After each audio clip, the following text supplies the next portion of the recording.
Okay, welcome to this latest edition of What's Your Purpose? I'm John Quinton Barber, founder of Social, a communications consultancy across the UK that works with organisations and individuals that want to make a difference. Today's guest probably doesn't need an introduction, but I'm going to do my best to introduce him as I know him. He's a TV architect, he's a guy that talks about amazing spaces, and we're in an amazing space today, and he'll be describing why and telling me why he's here. But also, the person that I've got to know, the George Clarke that I've got to know, off screen, is someone who really cares, is passionate about people, and passionate about making a difference. So, George, welcome to What's Your Purpose? Thanks for having me, appreciate it. You're welcome. You've brought us here to Cragside, in the middle of nowhere, in Northumberland. Why? It's probably my favourite house in the world, which is quite a big statement, isn't it, when you think about all the houses that I've seen all over the planet for the last... well, since I was 14, 15, really. I love Northumberland, and I just love this house. I came here for the first time when I was an architecture student, and I think I came in 1992. I've still actually got the sketch that I did outside the front door. We had to sketch quite quickly because we wanted to go and see the grounds and everything, so it was like, quick sketch, move on, do a bit of research, take some photographs. And I just fell in love with the house. You know, Lord Armstrong built this, and it kind of captures, for me, it kind of captures everything about what I love about architecture and a lot of things that I dig into in my career. I mean, as a lad in Washington, when you were growing up, would you have thought ever of being sitting here today talking about this? I mean, there's times I've got to pinch myself, I think. You know, when the National Trust say, yeah, come and turn on the Christmas lights, which I'm doing tonight at Cragside, I was like, you know, there's no way. In a billion years, I imagine that would ever happen. And to be sitting in this room on the first floor with that, I mean, look at the light, that beautiful low light coming through the window in one of the most beautiful houses on the planet, in one of the most beautiful counties in England. I mean, I'm even pinching myself now. So, take me back to that lad in Washington who's probably on his chopper bike around a new town. I was on a chopper. How did you know that? Because I'm just thinking, how did you know I'm thinking that? That age, George. You know, it had a bit budgie or a chopper, wasn't it? Well, I had a rally burner, BMX, BMX, and I had a chopper which I painted black. Tell me back to that time when you were on your BMX around Washington, which, you know, is a cracking place.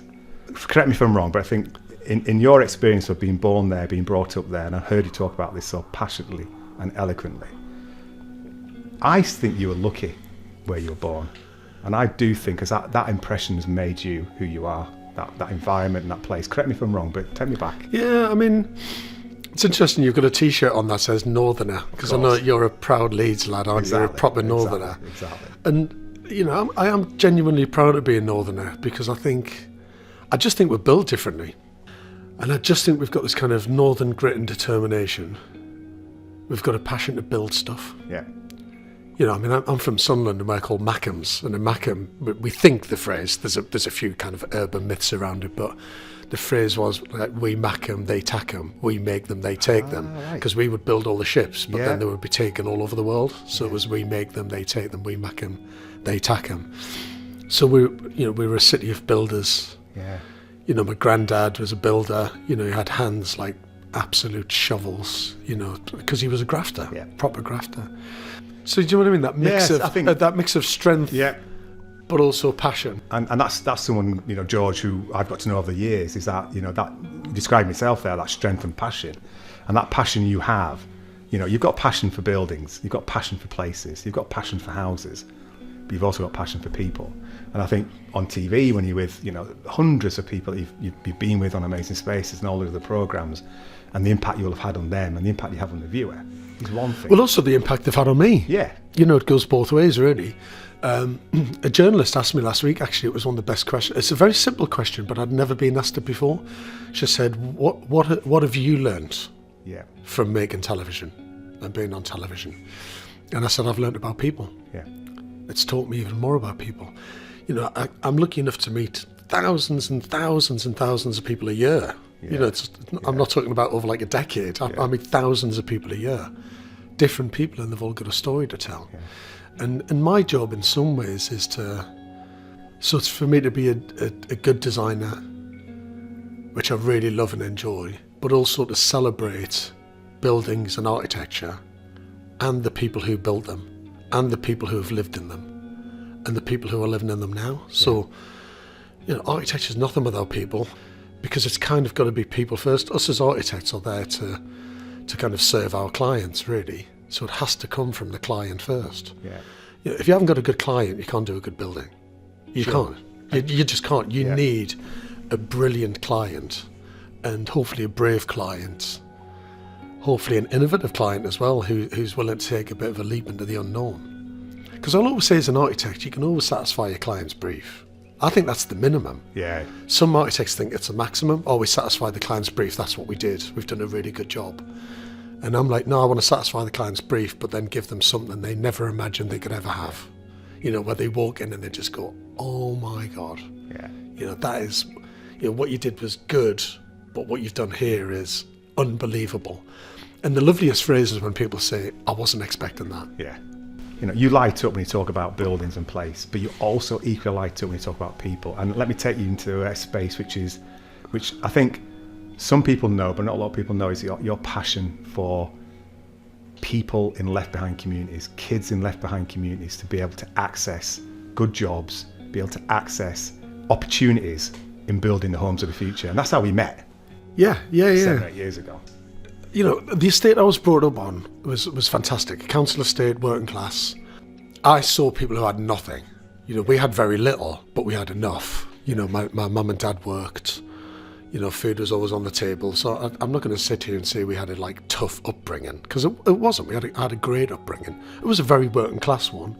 Yeah. A lot of love in the family.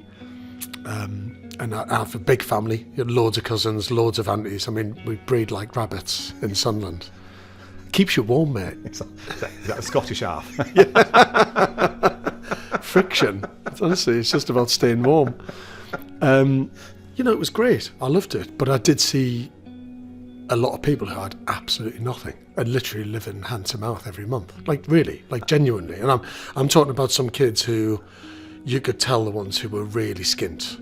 That would have to be honest, would get a little bit bullied because they had the crappiest trainers on and the crappiest clothes on, and you could say even the parents would struggle to pay for their school uniform. Did that have an impact on you then? So as a child, did you? It was just part of life. I was aware of it. Yeah. I mean, and then I've been to the other extreme where I've hung out with landed gentry and the very upper classes and even royalty, and I love that. Lovely people. Really lovely people. Yeah. So I've seen people with nothing and I've seen people with everything. Yeah. And if there's a way of giving people with nothing opportunities to, I was going to say to have a break in life, but actually just for them to have an opportunity to be able to do something that's going to be life-changing for them. And when I say life-changing, it might not be very much. Yeah. It might be small things that make a big difference to their life. And I don't know, that's why I do so much work with charities, and I've got my own charity, as you know. Yeah. Because it's about social mobility, isn't it? That's the phrase today. It's social mobility. People who need an opportunity or need to be, or even just need to be told that there are opportunities out there. Yeah. I hear a lot of young kids go, "No, I just didn't even realise that was a choice for me." That's why I asked the question. When you were growing up, where you saw the disparity among some of the families, the empathy that you have now as a person, which is real, and it's absolute, probably clearly shaped from that experience. Yeah, all of those experiences, and I love being brought up on a council estate. We had a great time. If I meet my mates now in the pub from when I grew up, all we do is have a laugh about what we got up to and what it was like. I mean, we loved it, It was like our little slice of paradise. And also because I was being brought up in a new town, it was quite an innovative place in terms of design and urban master planning and architecture. Yeah. And so I think that had a big effect on me, but I didn't realise that at all. Yeah. I didn't realise that until I got to university. And it was only when I got to university I started doing more research about where I was brought up, and I was like, all right, that answers a lot of questions, really. And it was absolutely fantastic. But I think I was very, very, very lucky that I knew what I wanted to do from a very young age. I was pretty driven. It's very rare that I say that, but if we're going to lay cards on the table, laying cards on the table, George. If you lay cards on the table, I had more drive than I thought I had. Yeah. I just, for me, it was just a natural thing. I've got a passion for knowledge and learning. I used to love reading books, and I still do. I'm always like, why is that like that? And who did that? And when was that done? And I was like that when I was a kid. Yeah. And I just wanted to know. And it wasn't like I wanted to know to go, oh, I'm intelligent and I'm going to get all this knowledge. I just wanted to know. I was like, why is that like that? And why is that being built like that? And who did that? And when did they do it? And who did they do it for? And so that drive was there way more than I was aware of at the time. And then I just had good people around me who helped me out. So like Bob Radcliffe was my CDT teacher. And I still see him. He's still teaching in Sunderland, Bob. And I think I was like 14. I was doing woodwork and metalwork with him. And Bob just saw that I wanted to be an architect. And he was playing football for the teachers he was in a league, and I think it was like, the doctors team, the architects team, the bricklayers team, the teachers team. And he was playing opposite an architect. And it must have been a rubbish game because I think they were chatting too much on the pitch and started talking about me. And he said, there's this young lad who wants to be an architect. Can we send him to you? I think I got 3 days off school. It was called Angus Laybourne Architects up in Springwell, near Washington, where I'm from. And they sent me there, and that was it. I was sitting around these architects and technicians. They got me like doing tracings over drawings with technical pens. There's no way I was going to go back. And then when there was an opportunity for an apprenticeship with an architect in Washington Village, and I don't know how, but my boss, David Johnson, who just passed away recently, bless him, he'd been in touch with my CDT teacher as well, so 3 or 4 lads got sent down for interviews, and I was one of them. Fantastic. And I mean, that's a classic case of a teacher having such a big influence on your life. Yeah, massive. Well, had he not had that influence, we wouldn't be sat here talking about what we're talking about today. Yeah, and I think what's interesting about life is opportunities come along sometimes that you never expect, and the changes in direction that your life can go in based on opportunity and serendipity and chance and luck and fate, or however you want to phrase it. It is if you take it, because I think we're all built with limited beliefs that, that's not for me, that's not for me. Clearly you take it and take them. Yeah, I mean, if you don't take the opportunity, you don't know if you've missed it. One of the problems with my job and my brain, well, there's lots of problems with my brain, but one of the biggest things for me that I struggle with right now, I could imagine a super green, super ecological, beautiful new town.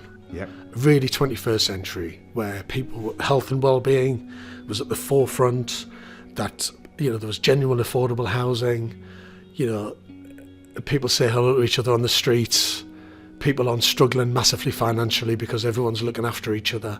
I mean, it sounds a bit utopian, but like I can see all that already, right? And I've thought about that for years and years and years, and many things like that. So like when we talk about innovative housing, I have hundreds of different images in my head about what that might be and what that might look like, whether it's modern, whether it's traditional, but super green, really beautiful.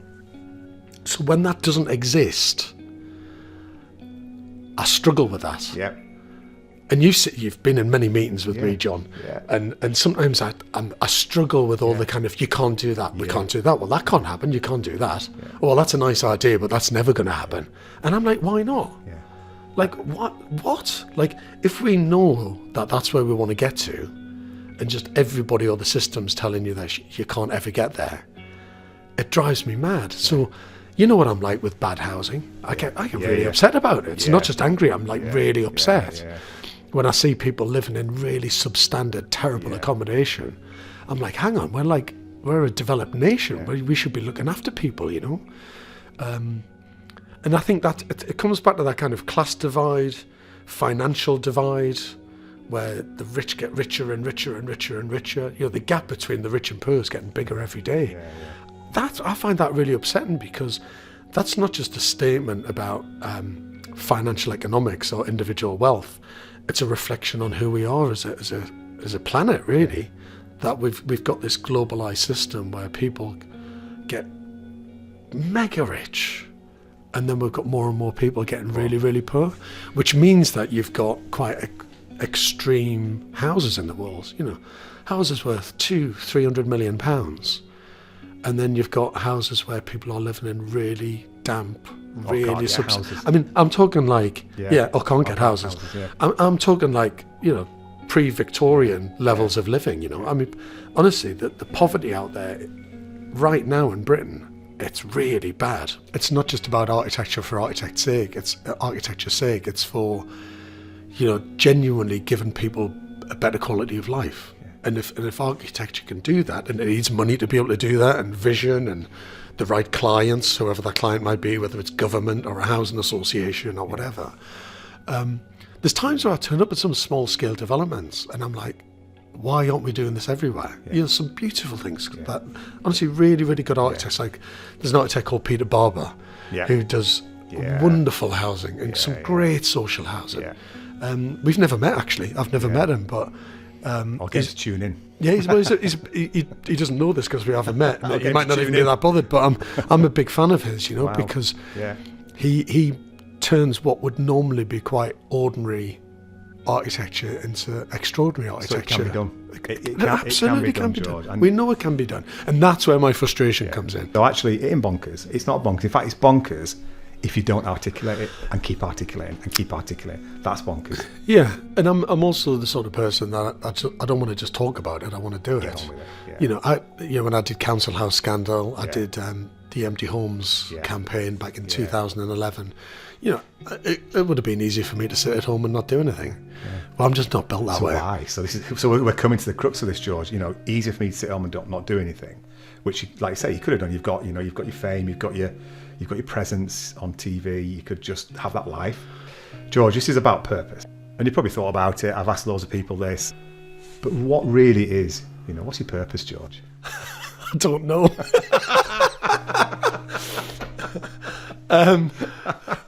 I really don't. I can wear different hats and give you different answers, really. You know, you could even just say your purpose is to be a good person. It's simple as that. You know, I'll always just say to my kids, just be kind. Because I think kindness goes a long way. So I could, you know, then you could say, I just want to be a good dad. You know, that's my most important job. You know, my purpose is to be a really good dad for my kids. If I get kind of all worky and architectural, I would say, you know, my purpose is to design, celebrate, and enjoy architecture and buildings and the stories behind them. You know, my TV programs are just stories. You know, I'm a storyteller, really. You know, I follow people on a journey as they're doing their project, and I help them along the way with a bit of design and bit of advice. And you know, it's a privilege to be part of their story. You know, if they're building a house, which might be like a once in a lifetime thing, for me to be part of that, and some of them become really close friends. 2 minutes down the hill from here in Cragside, there's a wonderful couple called Margaret and Dave, and they took an old watermill. It's literally 2 minutes down there. It used to be owned by the Duke of Northumberland, and it was a flour mill for making bread. And they bought that. I think I started filming them in 2010, maybe 2011. Followed their journey for 4 years. Wow. We could go knock on their door now, and they'd be over the moon to see me, and they'd give us a bacon sarnie and a cup of tea. So they become friends, you know, because you're on that journey with them. So I mean, my purpose with my work head on is to celebrate architecture and buildings, is to enjoy designing them and having a purpose to transform pieces of architecture and save pieces of architecture as well, because most of my work is renovation, restoration, conversion work of existing buildings. But to tell the stories behind them, really.